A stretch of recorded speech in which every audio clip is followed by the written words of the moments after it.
स्वामी विवेकानंद सार्वजनिक विद्यालय के गलियारों में केमिस्ट्री की क्लास खत्म होने का तीखा सायरन गूंज उठा। किशोरों का एक सैलाब सौंकरे गलियारों में फैल गया। कुछ कैंटीन की ओर भाग रहे थे तो कुछ दीवारों की घिसी हुई टाइलों के पास छोटे छोटे शोरगुल वाले झुंड बना रहे थे। काव्या गायकवाड़ चुपचाप चल रही थी, अपनी किताबों को एक अदृश्य ढाल की तरह सीने से लगाए हुए। उसके कदम नपे तुले थे। वह अगली क्लास में जाते हुए किसी से भी टकराने से बच रही थी। तभी उसे वह धक्का महसूस हुआ। एक जोरदार धक्के ने उसे लोहे की अलमारी से जा टकराया, जिसकी गूंज पूरे गलियारे में फैल गई। उसकी पीठ ठंडी सतह से जोर से टकराई।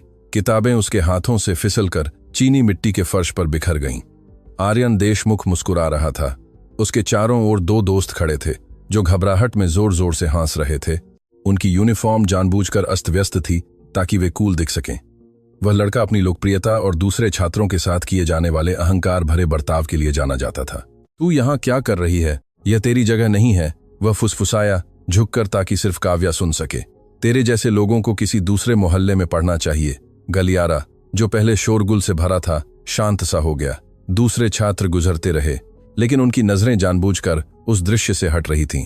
कुछ ने उत्सुकतावश अपनी रफ्तार धीमी कर ली, लेकिन किसी ने दखल नहीं दिया। पास के एक बेंच पर बैठी चश्मे वाली एक लड़की ने अपना सिर झुका लिया। मोबाइल में कुछ करने का नाटक करने लगी। जवाब नहीं देगी या समझी ही नहीं मैंने क्या कहा? आर्यन ने काव्या के कंधे पर उंगली से प्रहार किया, जबकि उसके दोस्त असहज नजरों का आदान प्रदान कर रहे थे। किशोरी शांति से नीचे झुकी, एक एक करके अपनी किताबें उठा रही थी। उसके चेहरे पर डर या गुस्से का कोई भाव नहीं था, बस एक परेशान कर देने वाली शांति थी। वह धीरे धीरे उठी, अपनी स्कूल यूनिफॉर्म का कॉलर सम्मान के साथ ठीक किया और आखिरकार अपने हमलावर का सामना करने के लिए आंखें उठाईं। काव्या की दृढ़, भेदक और अडिग नजर ने आर्यन को एक पल के लिए हिचकिचाने पर मजबूर कर दिया। न आंसू थे, न कोई गुहार, बस एक ऐसी शांति थी जिसने उसे बेचैन कर दिया। एक सेकंड के लिए उसके चेहरे से वह घमंडी मुस्कान डगमगा गई। चल यार, हिस्ट्री वाली मैडम आ गई होंगी, उसके एक दोस्त ने बुदबुदाते हुए उसे बांह से खींचा। आर्यन कुछ कदम पीछे हटा, अभी भी काव्या को घूर रहा था। यह अभी खत्म नहीं हुआ। उसने धमकी दी और फिर जबरदस्ती के आत्मविश्वास भरे कदमों से दूर चला गया। उसे यह एहसास नहीं था कि उस शांत नजर ने उसके मन में अनिश्चितता का एक छोटा सा बीज बो दिया था। एक ऐसा बीज जो बिना किसी को पता चले आने वाले दिनों में बढ़ने वाला था। उन गलियारों में शक्ति के संतुलन को हमेशा के लिए बदलने वाला था। काव्या गायकवाड़ ने अपना बस्ता कंधों पर ठीक किया और गलियारे में धीरे धीरे चलने लगी, सिर ऊंचा उठाए, उस दर्द के बावजूद जो अलमारी से टकराने के बाद उसकी बांह में हो रहा था।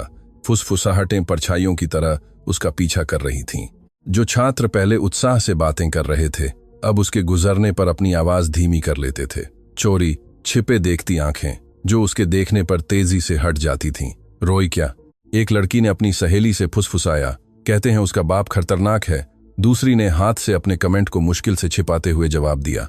अलगाव स्पष्ट था, किशोरों से भरा एक गलियारा, और फिर भी काव्या अपने ही रेगिस्तान में अकेली चल रही थी।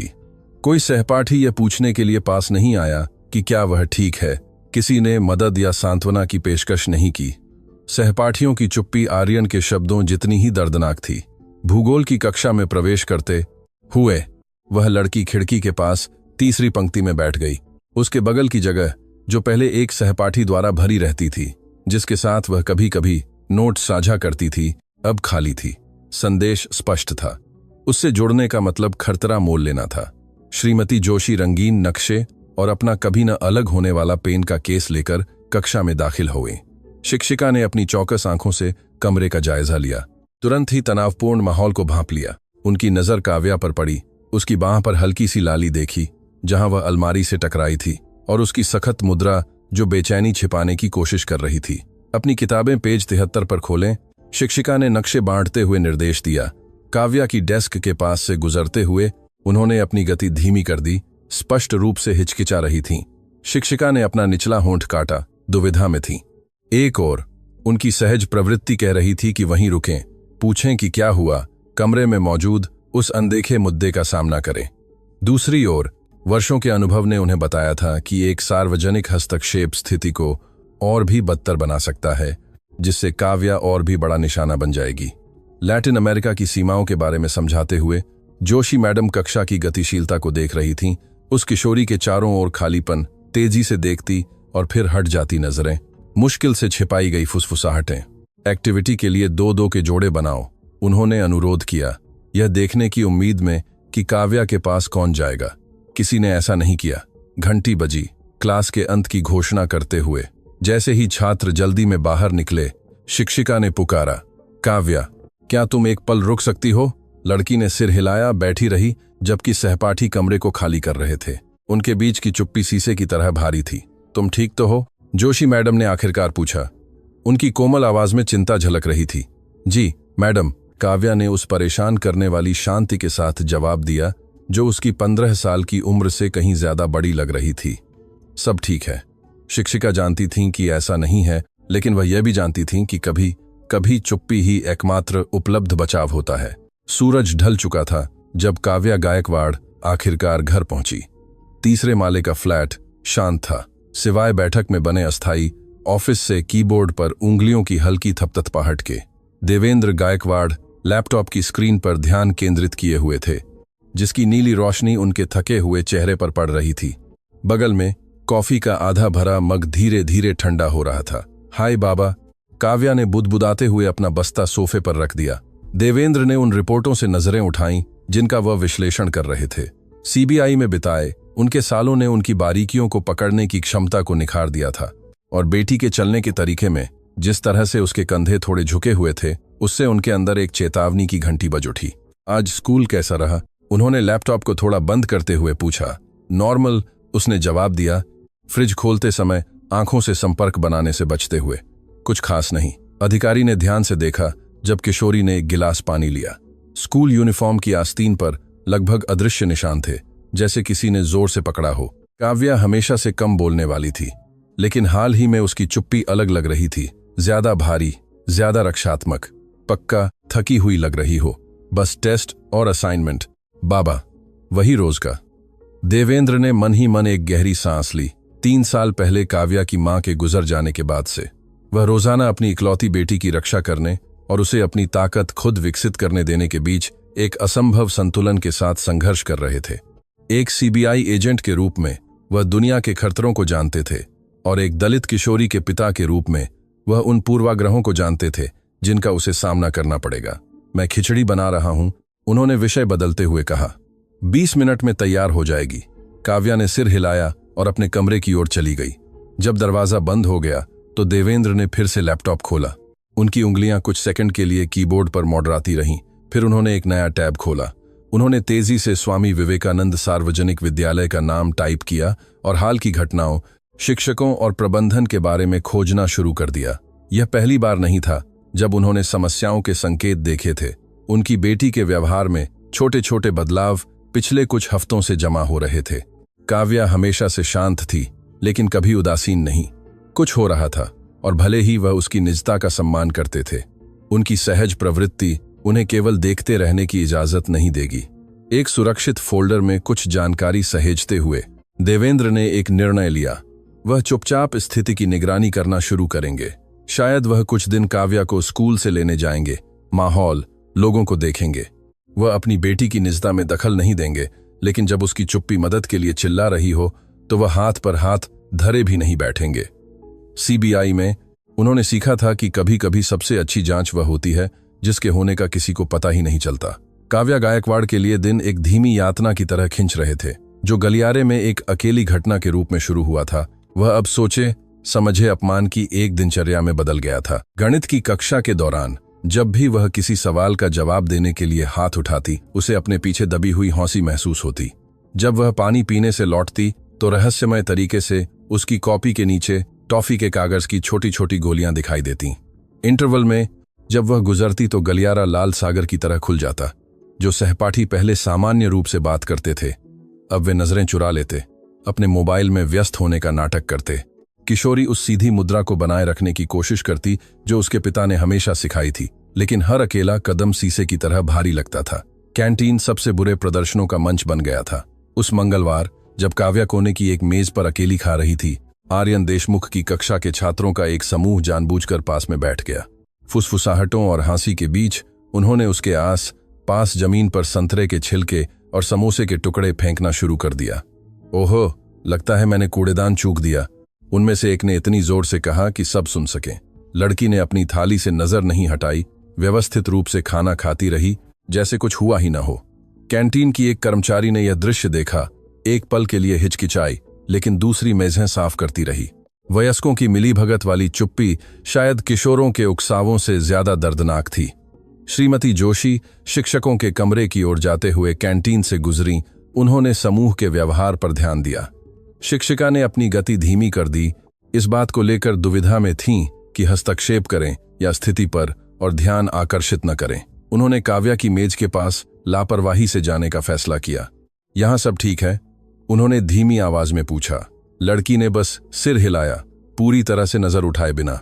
दिन के अंत में जब वह अपनी किताबें अलमारी में रख रही थी, वही अलमारी जिसके खिलाफ उसे हफ्तों पहले धकेला गया था, काव्या को एक घसीटा हुआ नोट मिला। अपनी जगह पर वापस जाओ। उसने कागज को ध्यान से मोड़ा और उसे अपने बस्ते में उन अन्य नोटों के साथ रख लिया जिन्हें वह इकट्ठा कर रही थी। घर पर देवेंद्र ने अपनी बेटी को सामान्य से अधिक चुप देखा, लेकिन उसकी निजता का सम्मान किया। लड़की अपने कमरे में चली गई और नोटों को एक फाइल में व्यवस्थित किया। वे केवल अपमानजनक कागज नहीं थे, वे सबूत थे। हर अपमान, हर बहिष्कार का इशारा। उस दीवार में एक और ईंट थी जो उसे दूसरों से अलग करती थी, लेकिन यह उसके शांत दृढ़ संकल्प को भी मजबूत करती थी। काव्या जानती थी कि उसकी चुप्पी निष्क्रियता नहीं, रणनीति थी। जबकि हमलावर आंसू या विस्फोट की उम्मीद कर रहे थे, वह केवल शांति प्रदान करती थी। एक ऐसी शांति जो बिना उनके एहसास के किसी भी प्रतिक्रिया से ज्यादा उन्हें बेचैन करने लगी थी। स्वामी विवेकानंद सार्वजनिक विद्यालय के गलियारों में अब सामान्य से ज्यादा फुसफुसाहटें हो रही थीं।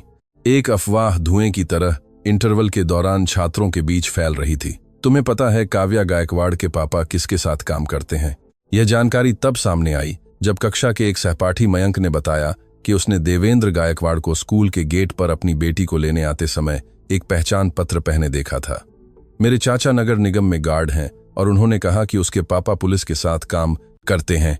मुझे लगता है कि शायद सीबीआई में दूसरी कक्षा की एक लड़की ने अपने समूह से फुसफुसाया, जो एक जिज्ञासा के रूप में शुरू हुआ, जल्द ही उसने आशंका का रूप ले लिया। कुछ छात्र हंस रहे थे, इस संयोग को मजेदार मान रहे थे, जबकि अन्य को बढ़ती बेचैनी महसूस हो रही थी, खासकर वे जिन्होंने कैंटीन में काव्या के खिलाफ उकसावों को देखा था या उनमें भाग लिया था। दोपहर के भोजन के दौरान आर्यन देशमुख ने कुछ अलग महसूस किया। जो समूह पहले उसके चुटकुलों और उकसावों पर हंसता था, अब दूर दूर लग रहा था। जब उसने काव्या के बारे में कोई टिप्पणी करने की कोशिश की तो उसके सबसे करीबी दोस्त राहुल ने तेजी से विषय बदल दिया। यार, बेहतर होगा कि उस लड़की को अकेला छोड़ दे, राहुल ने धीमी आवाज में कहा, यह सुनिश्चित करने के लिए चारों ओर देखते हुए कि कोई सुन न ले। मेरे पापा सीबीआई में लोगों को जानते हैं। अगर उसके पापा सच में वहां काम करते हैं तो तू बहुत बड़ी मुसीबत में पड़ सकता है। आर्यन ने छिपाने की कोशिश की, लेकिन पेट में एक अजीब सी ठंडक महसूस हो रही थी।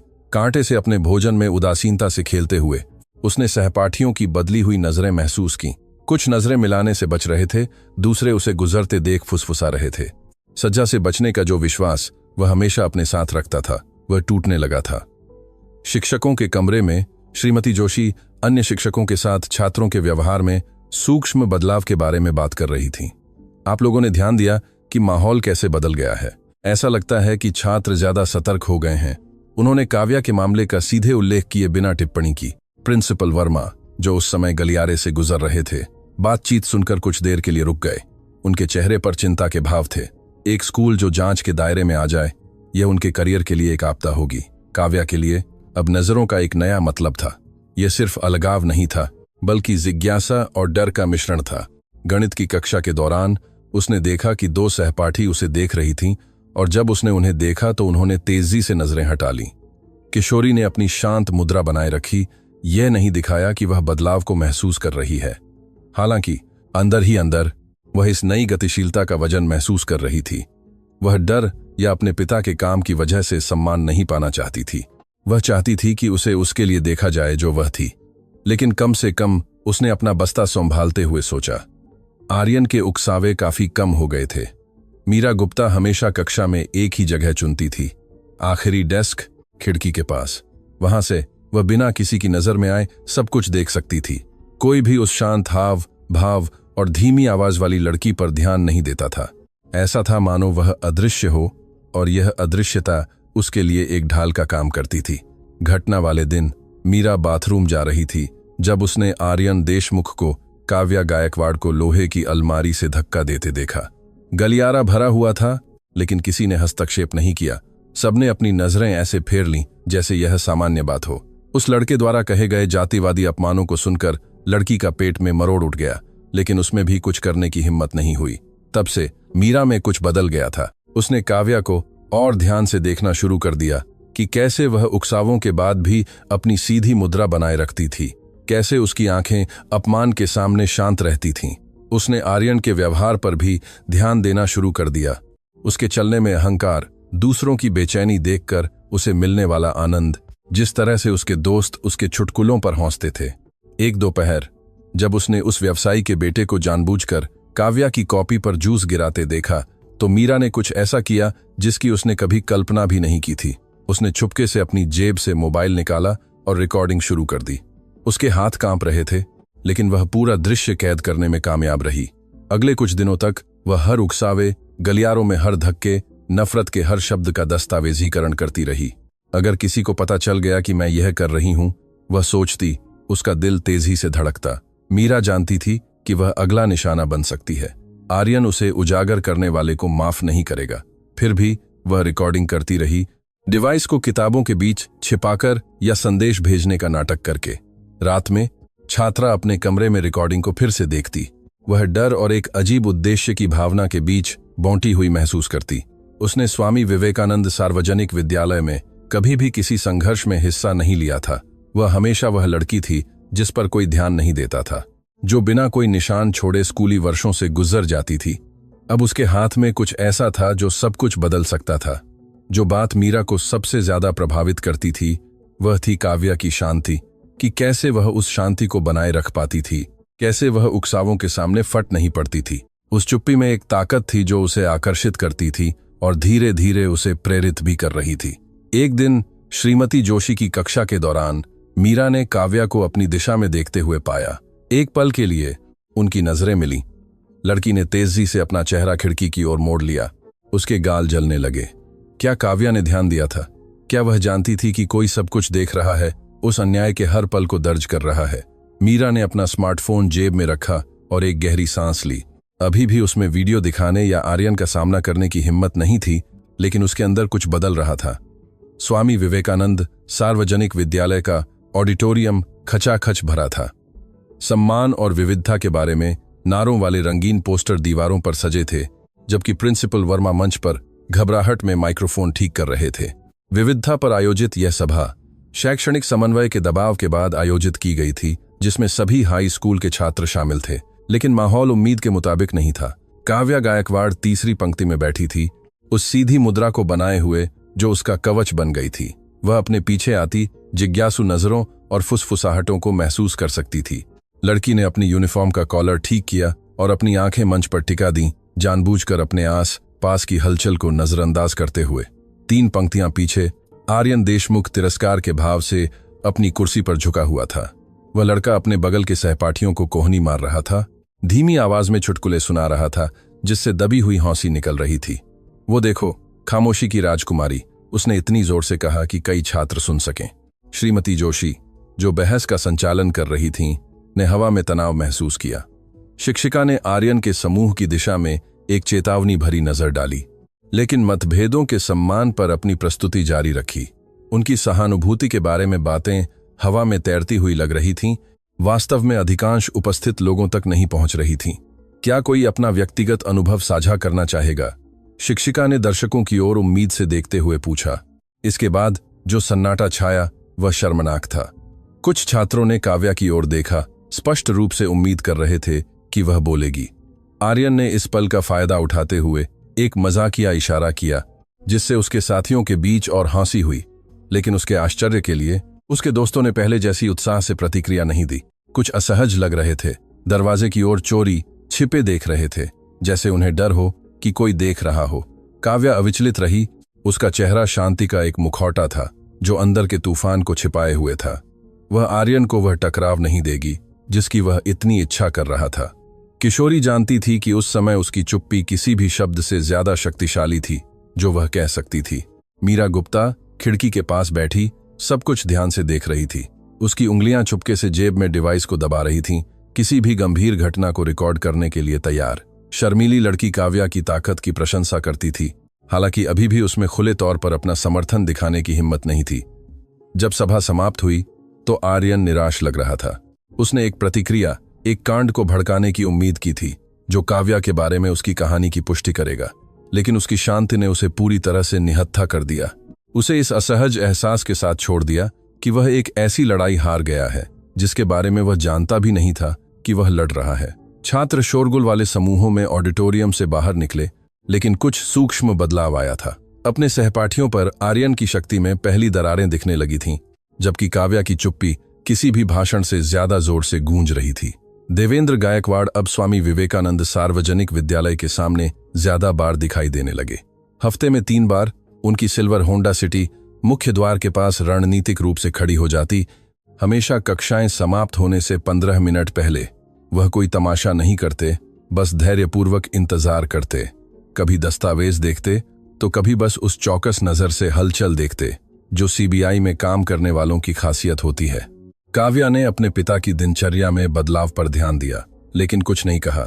उसे इंतजार करती हुई चांदी की गाड़ी को देखना कुछ सुकून देने वाला था, जैसे स्कूल के गलियारों में रोजाना आने वाले तूफानों के खिलाफ एक शांत कलिला। वह ज्यादा हल्के कदमों से और सीधी मुद्रा में कार तक चलती।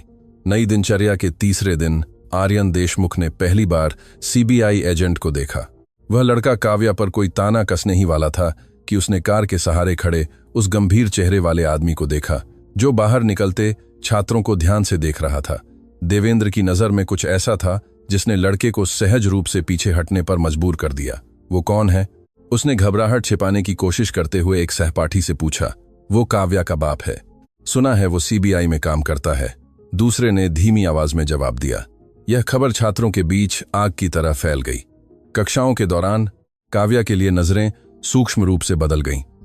वे अब केवल तिरस्कार या उदासीनता की नहीं थीं, अब उनमें एक मिश्रण था।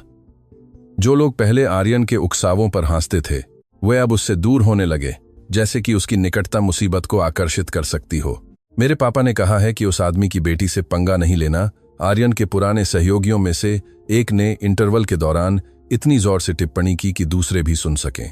हमलावर, जो पहले इतना आत्मविश्वासी था, अब काव्या से मुलाकात से बचने के लिए गलियारों में वैकल्पिक रास्ते खोजने लगा। जब वे अनिवार्य रूप से एक दूसरे से टकराते तो वह नजरें चुरा लेता और अपनी गति तेज कर देता।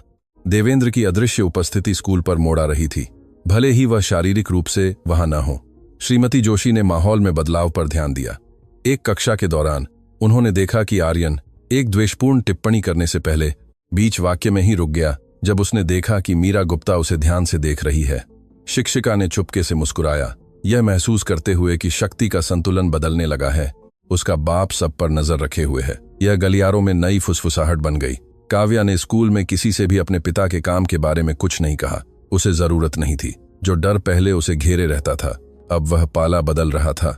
महीनों में पहली बार उसने स्कूल के गलियारों में चलते हुए थोड़ी राहत की सांस ली। आर्यन देशमुख ने अपने दोस्तों के व्यवहार में सूक्ष्म लेकिन निर्विवाद बदलाव महसूस किया। जो समूह पहले स्वामी विवेकानंद सार्वजनिक विद्यालय के प्रवेश द्वार पर उसे घेरता था, अब उसके पास आने पर बिखर जाता था। कैंटीन में पहले उसके बगल में लड़ी जाने वाली कुर्सियां अब खाली रहती थीं। प्रशंसा की नजरें अब आशंकित भावों में बदल गई थीं। उसके पहुंचने पर बातचीत रुक जाती थी। और आज गायकवाड़ का मजाक उड़ाएं, उसने अपने पहले साल से वफादार साथी आकाश से पूछा। सहपाठी ने बस सिर हिलाया, गणित के टेस्ट के लिए पढ़ने की जरूरत का बहाना बनाते हुए। काव्या के पिता के सीबीआई एजेंट होने की अफवाह गलियारों में आग की तरह फैल रही थी। कोई भी पुलिस के साथ पंगा नहीं लेना चाहता था। कई के माता पिता के छोटे मोटे उल्लंघन थे, न चुकाए गए चालान, अनियमित दस्तावेज। दूसरे बस एक संभावित स्कूल घोटाले से जुड़ने से डरते थे। गेट के सामने कभी कभी खड़ी सिल्वर होंडा सिटी की उपस्थिति इस डर को और बढ़ा देती थी। मेरे पापा ने कहा है कि मैं उस आदमी की बेटी के साथ न उलझूं। मयंक ने P.T की क्लास के दौरान इतनी जोर से टिप्पणी की कि आर्यन सुन सके। युवा हमलावर को अपना साम्राज्य ढहता हुआ महसूस हो रहा था। इंटरवल में वह गलियारों में अकेला घूमता, डराने वाली नजरें डालता, जिनका अब कोई असर नहीं होता था। उसकी प्रतिक्रिया और भी आक्रामक हो जाना थी। जैसे एक घिरा हुआ जानवर। तुम सब डरपोक हो। उसने 3 पूर्व दोस्तों पर चिल्लाया जो कैंटीन की मेज के पास उसके आने पर दूर हट गए थे। अगली कक्षा में उसने अपनी कॉपी के आखिरी पन्ने पर जातिवादी गालियां लिखीं। योजना बना रहा था कि इसे गलती से काव्या की मेज पर छोड़ देगा, लेकिन जब समय आया तो उसने महसूस किया कि कोई उसके साथ नहीं हंस रहा था। वह पूरी तरह से अकेला पड़ जाएगा। श्रीमती जोशी ने कक्षा की गतिशीलता में बदलाव पर ध्यान दिया। अभिमानी लड़का अब अलग थलग बैठता था। उसकी नजरें गुस्से और भ्रम के बीच बदलती रहती थीं। शिक्षिका सावधानी से देख रही थीं। डर था कि आर्यन की हताशा कहीं और भी हानिकारक तरीके से न फट पड़े। घर पर किशोर अपने पिता के स्कूल के बारे में सवालों से बचता था। यह कैसे समझाए कि उसकी नेतृत्व की स्थिति गायब हो गई थी, कि अब वह अकेला चलता था, नजरों और फुसफुसाहटों का वजन महसूस करता था। शुक्रवार को आर्यन ने गलियारे में एक नए छात्र को परेशान करके अपना प्रभाव वापस पाने की कोशिश की। उसके आश्चर्य के लिए मीरा गुप्ता, वह शर्मीली लड़की जो कक्षाओं में मुश्किल से बोलती थी, उसके पास से गुजरी और जोर से कहा, उसे अकेला छोड़ दो। आर्यन, सब जानते हैं कि तुम आजकल क्या कर रहे हो। गलियारा शांत हो गया। हमलावर का चेहरा लाल हो गया, लेकिन पहली बार उसे जवाब देने के लिए शब्द नहीं मिले। वह मुड़ा और तेजी से बाथरूम की ओर चला गया, जहां वह घंटी बजने तक एक केबिन में बंद रहा। अलगाव, आर्यन ने उस पल महसूस किया, उसकी कल्पना से कहीं ज्यादा दर्दनाक था। काव्या गायकवाड़ अपनी कॉपी बस्ते में रख रही थी जब श्रीमती जोशी चुपके से पास आईं। शिक्षिका ने अपना चश्मा ठीक किया और मुस्कुराईं, उसे क्लास खत्म होने के बाद एक निजी बातचीत के लिए आमंत्रित करते हुए। तुम्हारे पास विचारों को व्यक्त करने की एक खास प्रतिभा है, तब भी जब तुम बोलना नहीं चुनती। शिक्षिका ने खलाली मेज पर झुकते हुए कहा, मैं तुम्हें हमारे डिबेट क्लब में आमंत्रित करना चाहूंगी। हम बुधवार को क्लास के बाद मिलते हैं। लड़की हिचकिचाई, जमीन को घूरते हुए। क्लब में भाग लेने का मतलब खुद को और भी ज्यादा उजागर करना था, एक ऐसे माहौल में दिखाई देना जहां उसकी अदृश्यता ही विरोधाभासी रूप से उसकी सुरक्षा थी। स्वामी विवेकानंद सार्वजनिक विद्यालय में पिछले कुछ महीने आत्मनियंत्रण का एक निरंतर अभ्यास रहे थे। अभी जवाब देने की जरूरत नहीं है। श्रीमती जोशी ने उसकी हिचकिचाहट को भांपते हुए कहा, आराम से सोचो। हमारे पास एक छोटा लेकिन प्रतिबद्ध समूह है। हम प्रासंगिक विषयों पर चर्चा करते हैं और ठोस तर्कों के साथ अपनी स्थिति का बचाव करना सीखते हैं। उस रात काव्या ने रात के खाने की तैयारी करते समय देवेंद्र के साथ इस निमंत्रण के बारे में बात की। उसके पिता ने सब्जियां काटना रोक दिया और गर्व और चिंता के मिश्रण से उसे देखा। तुम क्या सोचती हो? उन्होंने एप्रन से हाथ पोंछते हुए पूछा। मुझे डर लगता है, किशोरी ने स्वीकार किया, लेकिन मैं छिपते छिपते भी थक गई हूं। सीबीआई एजेंट ने अपनी बेटी की दुविधा को समझते हुए सिर हिलाया। कभी कभी खुद को बचाने का सबसे अच्छा तरीका अपनी आवाज ढूंढना होता है। अगले बुधवार को काव्या उस कमरे के दरवाजे पर झिझकते हुए दिखाई दी जहां क्लब की बैठक होती थी। 5 छात्र एक घेरे में बैठे थे, जिसमें मीरा गुप्ता भी शामिल थी, जिसने उसे देखकर चुपके से हाथ हिलाया।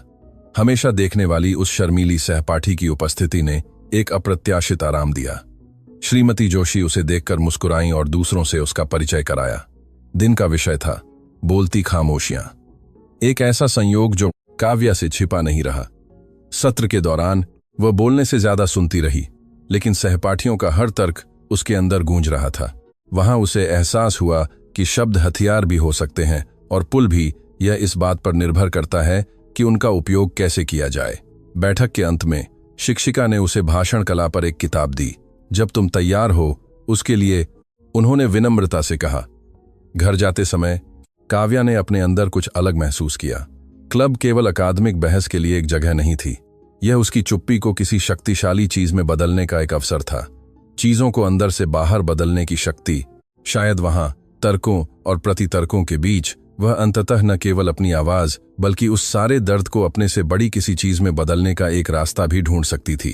प्रिंसिपल के दफ्तर में, जिसकी दीवारें प्रमाण पत्रों और पिछले दीक्षांत समारोहों की तस्वीरों से सजी थीं, प्रिंसिपल वर्मा ने अपनी टाई ठीक की और काव्या गायकवाड़ और उसके पिता को कुर्सियों की ओर इशारा किया। माहौल तनाव से भरा था। छत का पंखा उनके ऊपर धीरे धीरे घूम रहा था। आप दोनों की उपस्थिति के लिए धन्यवाद। मैंने आपको हाल की घटनाओं के बारे में बात करने के लिए बुलाया है। प्रिंसिपल ने सावधानी से शब्दों का चयन करते हुए शुरू किया।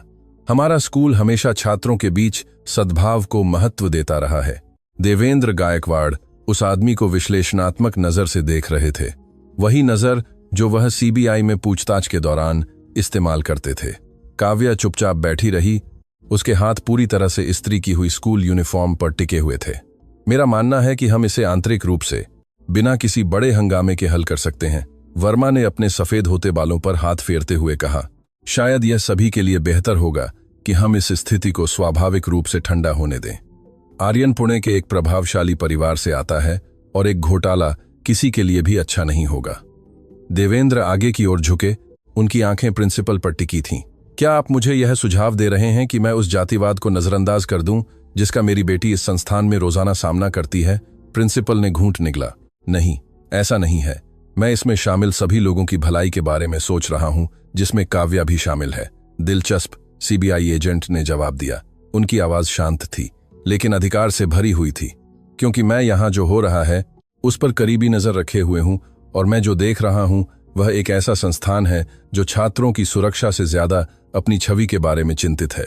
काव्या इस बातचीत को देख रही थी, अपने पिता के शब्दों में निहित तीव्रता से हैरान थी।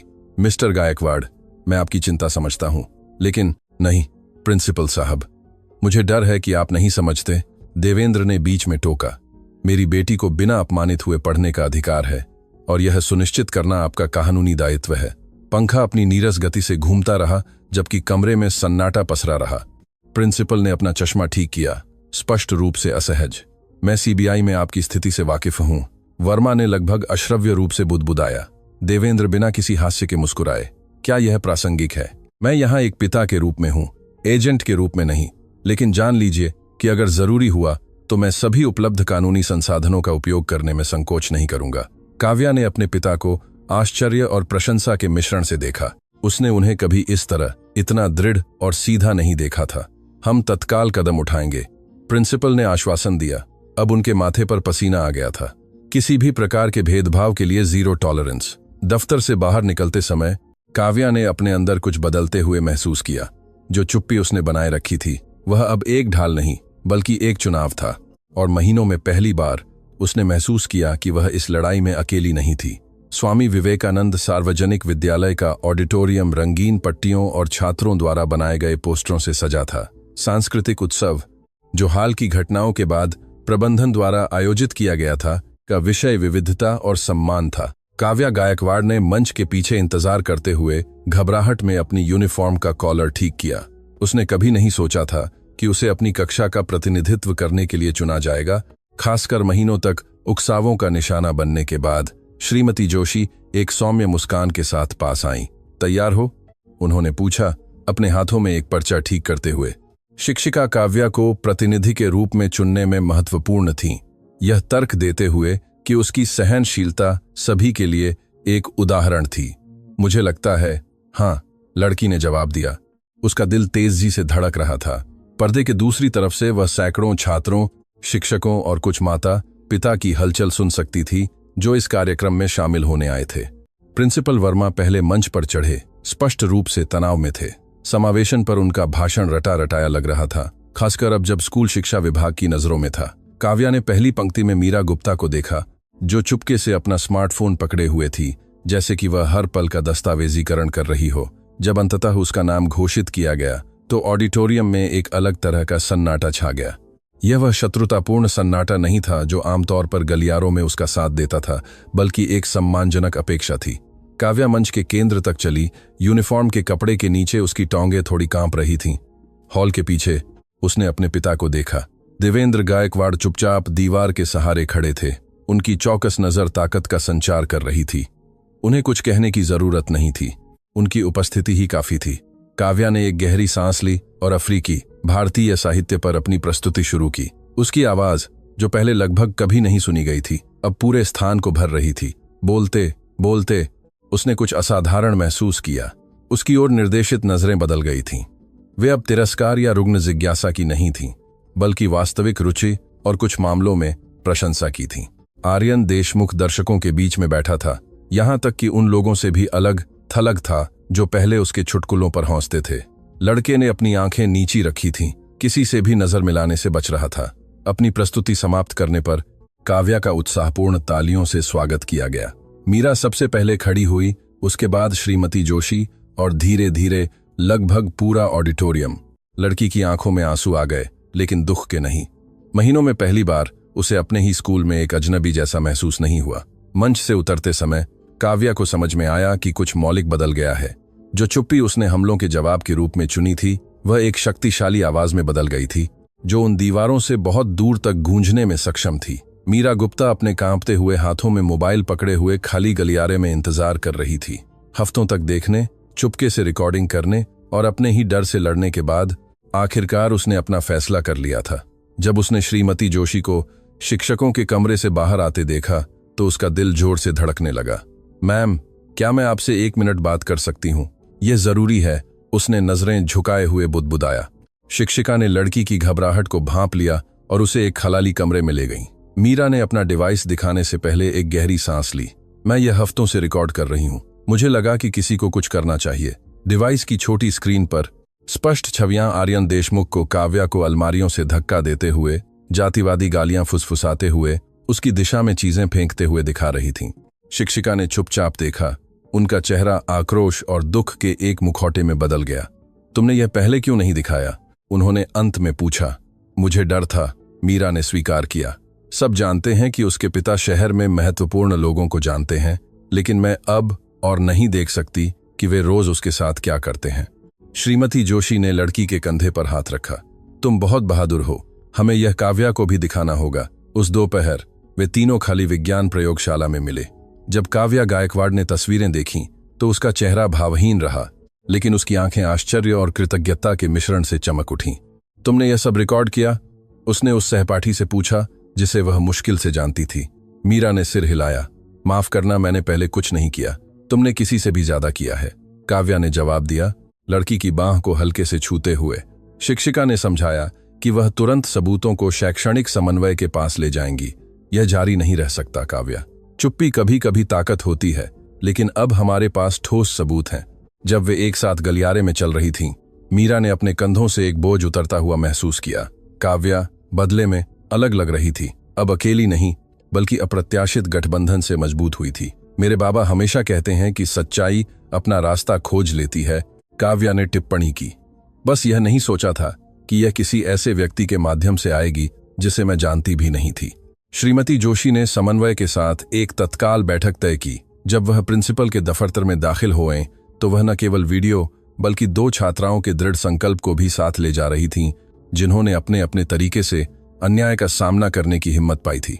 मीरा का मोबाइल, जो पहले उसके शर्मीले हाथों में एक साधारण वस्तु थी, वह हथियार बन गया था जो अंततः स्वामी विवेकानंद सार्वजनिक विद्यालय में सब कुछ बदल सकता था। मीरा गुप्ता द्वारा रिकॉर्ड किए गए वीडियो स्वामी विवेकानंद सार्वजनिक विद्यालय के शिक्षकों के बीच आग की तरह फैल गए। छवियों में कोई संदेह नहीं था। आर्यन देशमुख काव्या को अलमारी से धक्का दे रहा था, जातिवादी गालियां फुसफुसा रहा था, गलियारों में लगातार उकसावे। सबूत निर्विवाद थे और इसके साथ ही हमलावर का पतन हुआ। अगली सुबह आर्यन स्कूल में दाखिल हुआ और एक अलग तरह की चुप्पी का वजन महसूस किया। वही सहपाठी जो पहले उसकी शरारतों पर हंसते थे, अब उसके पास आने पर नजरें चुरा लेते थे। लड़के ने इंटरवल में बातचीत शुरू करने की कोशिश की, लेकिन जवाब 1-2 शब्दों में होते थे, जिसके बाद दूर जाने के लिए जल्दबाजी में बहाने बनाए जाते थे। कैंटीन में दोपहर के भोजन के दौरान वह लोकप्रिय लड़का, जिसकी मेज हमेशा प्रशंसकों से भरी रहती थी, अब खुद को अकेला पाता था। जब उसने अपने पुराने समूह के साथ बैठने की कोशिश की तो उसके वफादार साथी आकाश ने मेज भरी होने के बारे में कुछ बुदबुदाया और अपना चेहरा फेर लिया। संदेश स्पष्ट था, कोई भी वीडियो में उजागर हुए हमलावर के साथ जुड़ना नहीं चाहता था। श्रीमती जोशी की कक्षाओं में शिक्षिका एक सतर्क नजर रखती थीं, आर्यन और काव्या के बीच बारी बारी से देखती थीं। शिक्षिका को कुछ कहने की जरूरत नहीं थी, उनकी मुद्रा से स्पष्ट था कि पिछला व्यवहार अब बर्दाश्त नहीं किया जाएगा। जब व्यवसायी के बेटे ने एक व्यंग्यात्मक टिप्पणी करने की कोशिश की तो कोई नहीं हंसा। शर्मनाक चुप्पी ने उसे अपनी कुर्सी में धांसने पर मजबूर कर दिया। पीरियड्स के बीच आर्यन सिर झुकाए उन गलियारों से गुजरता था जहां वह पहले अहंकार से चलता था। उसके कंधे, जो पहले आत्मविश्वास से उठे रहते थे, अब एक अदृश्य वजन ढोते हुए लग रहे थे। सीबीआई एजेंट देवेंद्र गायकवाड़ से मिलने के डर से वह लगातार पार्किंग की जांच करता, सिल्वर होंडा सिटी की तलाश करता। एक संभावित निष्कासन के बारे में अफवाहें फैलने लगीं। कुछ कह रहे थे कि प्रिंसिपल वर्मा शिक्षा विभाग के दबाव में थे। दूसरों का कहना था कि आर्यन के पिता को फिर से स्कूल बुलाया गया था। उसके शैक्षणिक भविष्य के बारे में अनिश्चितता सामाजिक अस्वीकृति में जुड़ गई। पीटा की क्लास में किसी ने भी उसे टीमों के लिए नहीं चुना। विज्ञान प्रयोगशाला में कोई भी सहपाठी उसके साथ जोड़ी बनाने को तैयार नहीं था। हर दिन अलगाव और भी पूर्ण और घुटन भरा होता जा रहा था। एक दोपहर डिबेट क्लब के पास से गुजरते हुए आर्यन ने काव्या को आत्मविश्वास से बोलते हुए देखा, जो चौकस और सम्मानजनक सहपाठियों से घिरी हुई थी। वह एक पल के लिए रुका, उस दृश्य को देखते हुए। पहली बार उस लड़के को अपने कार्यों की असली कीमत समझ में आने लगी, न केवल अपने शिकार के लिए बल्कि खुद के लिए भी। जिस शक्ति को वह इतना महत्व देता था वह समाप्त हो गई थी। केवल उस व्यक्ति का खालीपन छोड़ गई जिसने अपनी पहचान दूसरों के अपमान पर बनाई थी।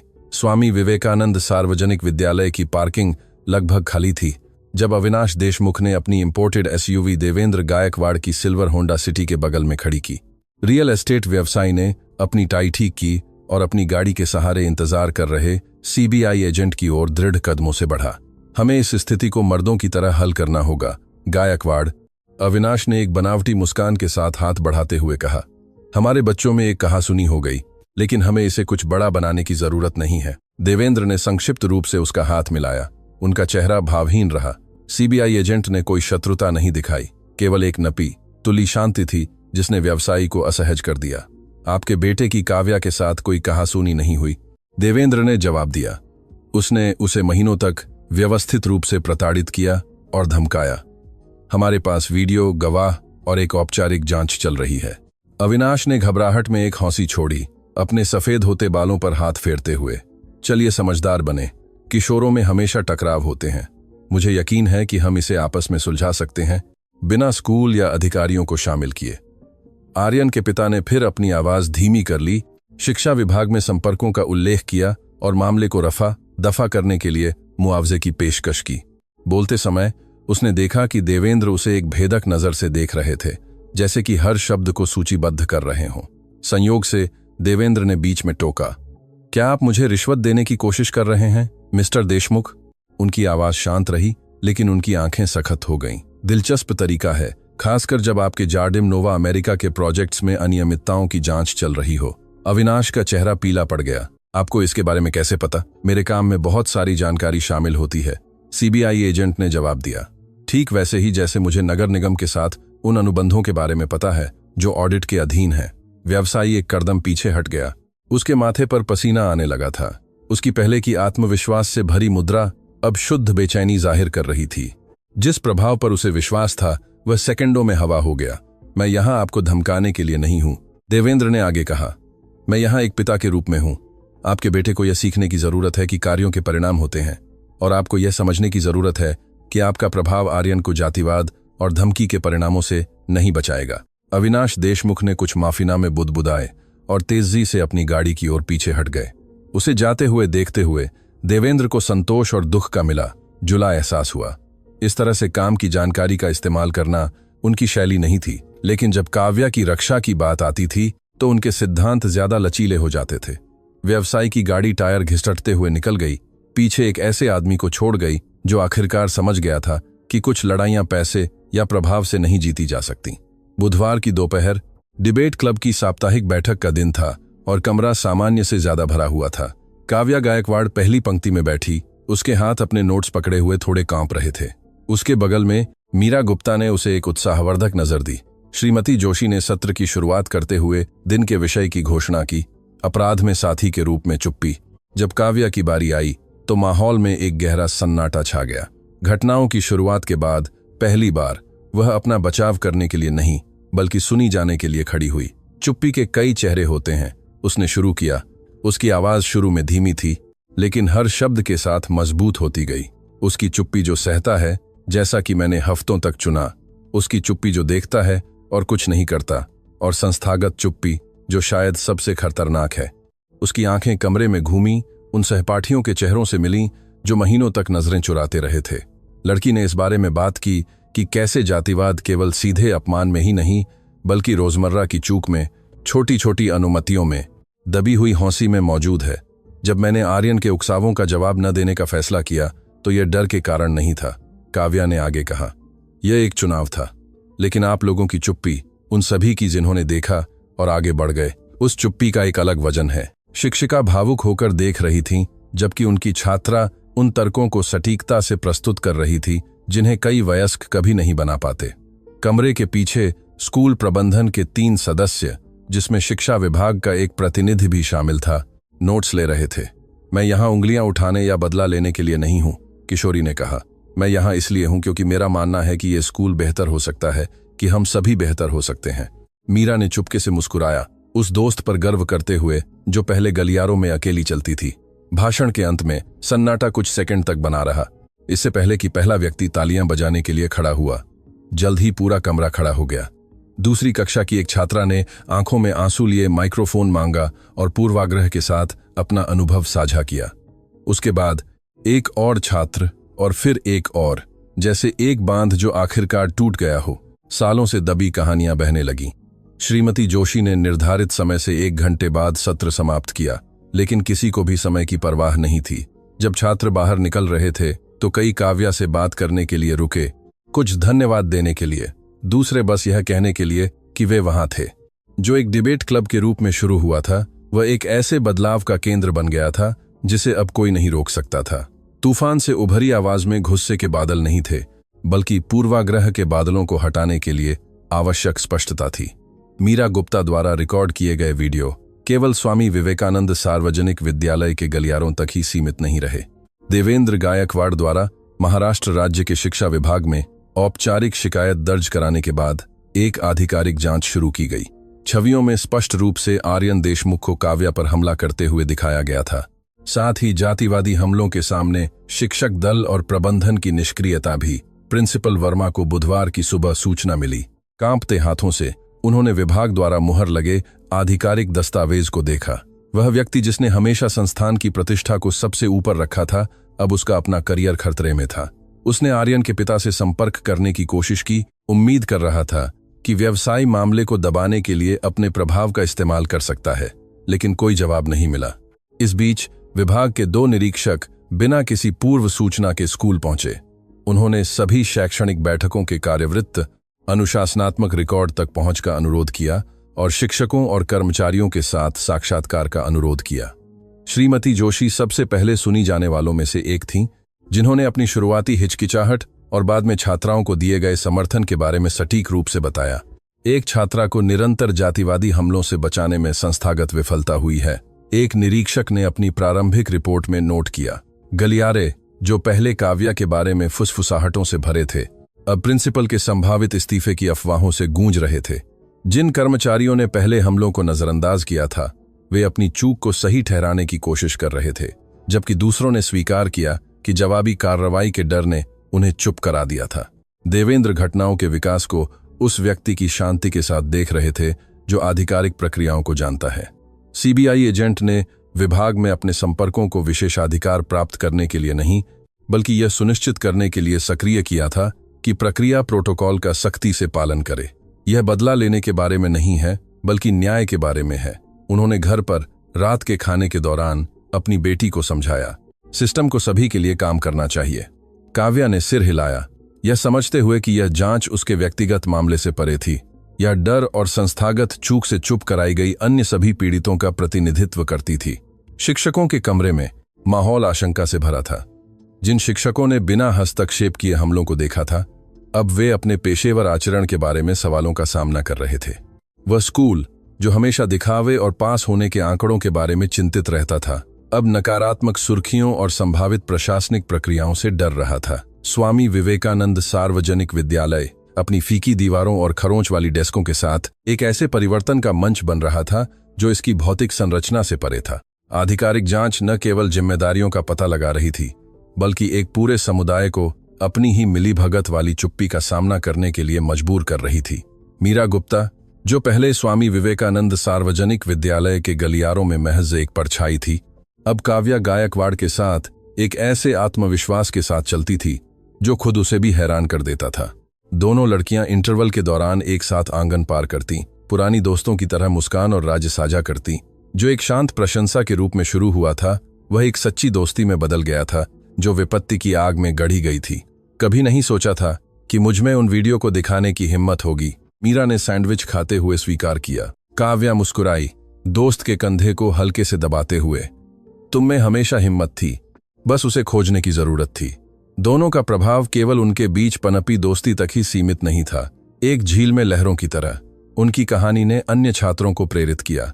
आकाश, दूसरी कक्षा का एक लड़का जो हमेशा सब कुछ दूर से देखता था, दोपहर के भोजन के दौरान उनके पास आया। आप लोगों ने जो किया उसने मुझ में भी कुछ बदल दिया, उसने घबराते हुए कहा। मैं फुटबॉल ग्रुप में जातिवादी चुटकुले सुनकर थक गया हूं। वह अकेला नहीं था। मारियाना और उसकी सहेलियों का समूह, जो पहले अपने सामाजिक दायरे के बाहर की हर चीज से अनभिज्ञ थीं, ने इंटरवल में विविधता पर बातचीत के दौर आयोजित करना शुरू कर दिया। जो पहले एक टाला जाने वाला विषय था, अब गलियारों और कमरों में रोजमर्रा की चर्चाओं का हिस्सा बन रहा था। शिक्षकों के कमरे में श्रीमती जोशी इन बदलावों को गर्व और राहत के मिश्रण से देख रही थीं। शिक्षिका अपने छात्रों के निबंधों को लापरवाही से पलट रही थीं जब प्रिंसिपल वर्मा अंदर आए, जो चल रही जांच से स्पष्ट रूप से तनाव में थे। क्या तुम जानती थीं कि ऐसा होगा? उन्होंने शिक्षिका को सीधे देखे बिना टिप्पणी की। मैं जानती थी कि सच्चाई हमेशा अपना रास्ता खोज लेती है, उन्होंने शांति से जवाब दिया, और मैं उनका समर्थन करने के अपने फैसले से शांत हूं। इस बीच देवेंद्र गायकवाड़ अपनी बेटी में सूक्ष्म बदलावों को देख रहे थे। काव्या दिन की कहानियों के साथ घर आती, दोस्तों का नाम लेकर जिक्र करती और ज्यादा बार मुस्कुराती। एक रात जब वे एक साथ रात का खाना बना रहे थे, उसने डिबेट क्लब और कैसे मीरा उसे अपने तर्क तैयार करने में मदद करती है के बारे में बताया। उसका चीजों को देखने का एक अलग नजरिया है, काव्या ने सब्जियां काटते हुए समझाया। वह ऐसी बारीकियों को देखती है जिन्हें मैं नहीं देख पाती।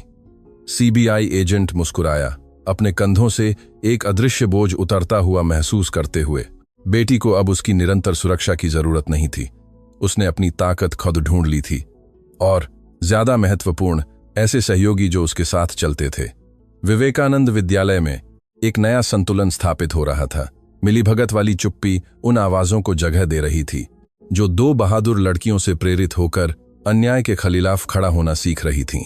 स्वामी विवेकानंद सार्वजनिक विद्यालय अब पहले जैसा नहीं था। जिन गलियारों में पहले द्वेषपूर्ण हौसी और पूर्वाग्रहपूर्ण फुसफुसाहटें गूंजती थीं, वहां अब उत्साहपूर्ण बातचीत और सम्मानजनक अभिवादन सुनाई देते थे। यह परिवर्तन रातों रात नहीं हुआ, बल्कि यह एक संयुक्त प्रयास का परिणाम था जिसमें पूरे स्कूल समुदाय को शामिल किया गया था। विविधता और समावेशन पर बातचीत के दौर श्रीमती पटेल द्वारा शैक्षणिक समन्वय के समर्थन से आयोजित साप्ताहिक दिनचर्या का हिस्सा बन गए। छात्र जो पहले अपनी बात रखने से डरते थे, अब मुद्दों को उठाते और अपने अनुभवों को उस स्वतंत्रता के साथ साझा करते जो महीनों पहले अकल्पनीय लगती थी। काव्या एक अलग मुद्रा के साथ आंगन में चलती थी। यह अहंकार नहीं, बल्कि उस व्यक्ति का आत्मविश्वास था जिसने अंततः अपनी जगह पा ली थी। उसके बगल में मीरा क्लब की अगली बहस के बारे में उत्साह से बात कर रही थी, जबकि अन्य सहपाठी स्वाभाविक रूप से समूह में शामिल हो जाते थे। दोनों युवा लड़कियों के बीच की दोस्ती ने अन्य छात्रों को अपनी बाधाओं को तोड़ने के लिए प्रेरित किया। कैंटीन में मेजें अब लोकप्रियता या त्वचा के रंग के आधार पर समूहों को अलग नहीं करती थीं। एकीकरण स्वाभाविक रूप से हो रहा था। शिक्षकों के हस्तक्षेप की आवश्यकता के बिना स्कूल के निदेशालय ने शिक्षा विभाग की जांच के दबाव में एक जागरूकता कार्यक्रम लागू किया जो पहले के खोखले व्याख्यानों से बहुत आगे था। प्रिंसिपल वर्मा, जो पहले दिखावे के बारे में इतने चिंतित थे, अब सक्रिय रूप से पहलों में भाग लेते थे, शायद दृष्टिकोण में वास्तविक बदलाव के कारण या अपनी नौकरी खोने के डर से। किसी भी तरह से उनकी नई मुद्रा उस सम्मान के माहौल में योगदान दे रही थी जो स्थापित हो रहा था। इस बीच आर्यन देशमुख सिक्के का दूसरा पहलू जी रहा था। वह युवक जो पहले गलियारों में राज करता था, अब अकेला दोपहर का भोजन करता, सिर झुकाए चलता और कक्षाओं में शायद ही कभी हाथ उठाता था। पुराने दोस्त उसके व्यवहार से जुड़ने के डर से सुरक्षित दूरी बनाए रखते थे। सामाजिक अलगाव उसकी सबसे कठोर सजा थी, किसी भी औपचारिक चेतावनी से ज्यादा प्रभावी। एक दिन शिक्षिका ने उस लड़के को दूर से काव्या के समूह को देखते हुए देखा। उसकी नजर में अब अहंकार नहीं था, केवल पश्चाताप और शर्म का एक भ्रमित मिश्रण था। शिक्षिका जानती थीं कि किशोर के लिए छुटकारे का रास्ता लंबा और दर्दनाक होगा, लेकिन वह यह भी जानती थीं कि यह सबक सबसे कठिन तरीके से सीखा गया जीवन भर उसके साथ रहेगा। पार्किंग में देवेंद्र गायकवाड़ अपनी बेटी को दोस्तों से घिरे स्कूल से बाहर आते देख रहे थे। उनकी सिल्वर होंडा सिटी, जो पहले डराने के लिए रणनीतिक रूप से खड़ी की जाती थी, अब केवल एक गौरवान्वित पिता की गाड़ी थी। वह मुस्कुराए, न केवल काव्या की सुरक्षा के लिए बल्कि उस प्रभाव के लिए भी जो उनकी बेटी ने पूरे समुदाय पर डाला था। जब स्वामी विवेकानंद सार्वजनिक विद्यालय में दूसरा सेमेस्टर शुरू हुआ तो काव्या गायकवाड़ अब केवल सीबीआई अधिकारी की बेटी के रूप में नहीं जानी जाती थी। जिन गलियारों में पहले दुर्भावनापूर्ण फुसफुसाहटें गूंजती थीं, अब वे सच्चे अभिवादनों से गूंजते थे। वह लड़की हमेशा की तरह उसी शांत मुद्रा में चलती थी, लेकिन स्कूल पर उसका प्रभाव निर्विवाद रूप से अलग था। छात्र परिषद की एक बैठक के दौरान पहली कक्षा के 3 छात्रों ने उससे पूर्वाग्रह की स्थितियों से निपटने के बारे में सलाह लेने के लिए संपर्क किया। काव्या ने उन्हें एक शांत मुस्कान के साथ स्वागत किया, बिना किसी द्वेष या कड़वाहट के अपना अनुभव साझा किया। कभी कभी हमारी सबसे बड़ी ताकत उस तरह से प्रतिक्रिया न करने में होती है जैसी वे उम्मीद करते हैं, उसने समझाया, उन दिनों को याद करते हुए जब आर्यन उसे अलमारियों से धक्का देता था। खुद आर्यन देशमुख अब कैंटीन के कोने में अकेला दोपहर का भोजन करता था। व्यवसायी का बेटा जो पहले प्रशंसकों के समूहों पर राज करता था, वह इस बात का एक उदाहरण बन गया था कि जब पूर्वाग्रह को प्रकाश में लाया जाता है तो क्या होता है। कुछ शिक्षक उसे गतिविधियों में शामिल करने की कोशिश करते थे, छुटकारे की संभावना में विश्वास करते हुए, लेकिन अधिकांश छात्र अभी भी दूरी बनाए रखते थे। देवेंद्र गायकवाड़ चुपचाप गर्व के साथ अपनी बेटी में बदलाव देख रहे थे। सीबीआई एजेंट जो पहले सीधे हस्तक्षेप करने की आवश्यकता से डरते थे, ने काव्या को अपनी आवाज खुद ढूंढते देखा। घर पर एक रात के खाने के दौरान उसने अपने पिता को अगले साल छात्र परिषद के अध्यक्ष पद के लिए चुनाव लड़ने के अपने फैसले के बारे में बताया। तुम हमेशा से एक नेता थीं, तब भी जब तुम बोलना नहीं चुनती थीं, उन्होंने जवाब दिया, बेटी का हाथ धीरे से दबाते हुए। शिक्षकों के कमरे में श्रीमती जोशी एक सहकर्मी के साथ स्कूल के परिवर्तन के बारे में टिप्पणी कर रही थीं। उसकी चुप्पी ने किसी भी चीख से ज्यादा शोर मचाया। शिक्षिका ने नए जागरूकता परियोजनाओं के प्रस्तावों को पलटते हुए कहा। शिक्षिका ने अपने छात्रों के जितना ही शांतिपूर्ण प्रतिरोध की शक्ति के बारे में सीखा था। मीरा गुप्ता, अब काव्या की अविभाज्य मित्र, ने अपनी हिम्मत खुद खोज ली थी। पहले अदृश्य लड़की अब छात्र समाचार पत्र का समन्वय कर रही थी, न केवल समस्याओं बल्कि स्कूल समुदाय की छोटी छोटी दैनिक जीतों का भी दस्तावेजीकरण कर रही थी। तुमने मुझे सिखाया कि केवल देखना ही काफी नहीं है, उसने एक दोपहर पढ़ाई के दौरान अपनी दोस्त से कहा। डर होने पर भी कार्रवाई करना जरूरी है। प्रिंसिपल वर्मा ने शिक्षा विभाग की जांच के बाद संस्थान की अनुशासनात्मक नीतियों में महत्वपूर्ण बदलाव लागू किए। अपनी मेज पर उन्होंने संघर्ष मध्यस्थता की नई टीम की एक तस्वीर रखी, जिसमें काव्या केंद्र में दिखाई दे रही थी।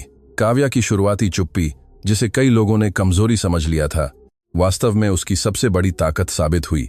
एक शांत प्रतिरोध जिसने पत्थर पर पानी की तरह धीरे धीरे एक पूरे समुदाय को बदल दिया।